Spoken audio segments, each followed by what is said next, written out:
তো দিনটা ছিল 9 সেপ্টেম্বর আর আমরা সকাল সকাল বেরিয়ে গেছিলাম নার্সিংহোম যাবো বলে, কেননা আজ আমার মেজোজার ডেলিভারি হওয়ার কথা। আর মেজোজা তো আগের দিনই ভর্তি হয়ে গিয়েছিলো, কারণ তার কিছু প্রবলেমস দেখা দিয়েছিল সেজন্য। আর আমরা সবাই মিলে চলে গেছিলাম প্রায় 5:30 6টা নাগাদ নার্সিংহোমে। তো এদিকে দেখো আমরা চলে এসেছি আর ওয়েটিং রুমে ওয়েট করছিলাম, কেননা ডাক্তার আসতে অনেক দেরি হবে বলেছে। তো প্রায় 9টা 9:30টার দিকে ডাক্তার এসেছিলো, আর তাই জন্য আমরা ওটির বাইরে ওয়েট করছিলাম। এইদিকে দেখো মেজোজা ছিল ওপর তলায়, তো সেখান থেকে নিচে চলে এলো।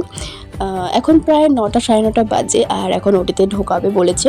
তো সেজন্য ঠাকুর প্রণাম করে চলে গেল, আর ভীষণ নার্ভাসও ছিল আর খুব ভয়ও পাচ্ছিল আর কি। এই টাইমটা যেরকমটা হয় আর কি, তো সেরকমই। আর এদিকে দেখো দাদা তো ভীষণই ইমোশনাল হয়ে পড়েছিল, ভীষণ কান্নাকাটিও করেছে, আর দেখে আমার খুব খারাপ লাগছিল। আর এদিকে দেখো আমরা সবাই জানতে পারলাম যে বেবি হয়ে গেছে, তাই আমরা ওটির বাইরে ভিড় বসিয়েছি। বাইরে তো এদিকে আমরা সবাই ভীষণ খুশি, পুরো একটা খুশির মহল তৈরি হয়ে গেছে। আর সবাই তো ভীষণ খুশি, বাড়িতে একটা ছোট্ট বেবি এসছে, ছেলে হয়েছে।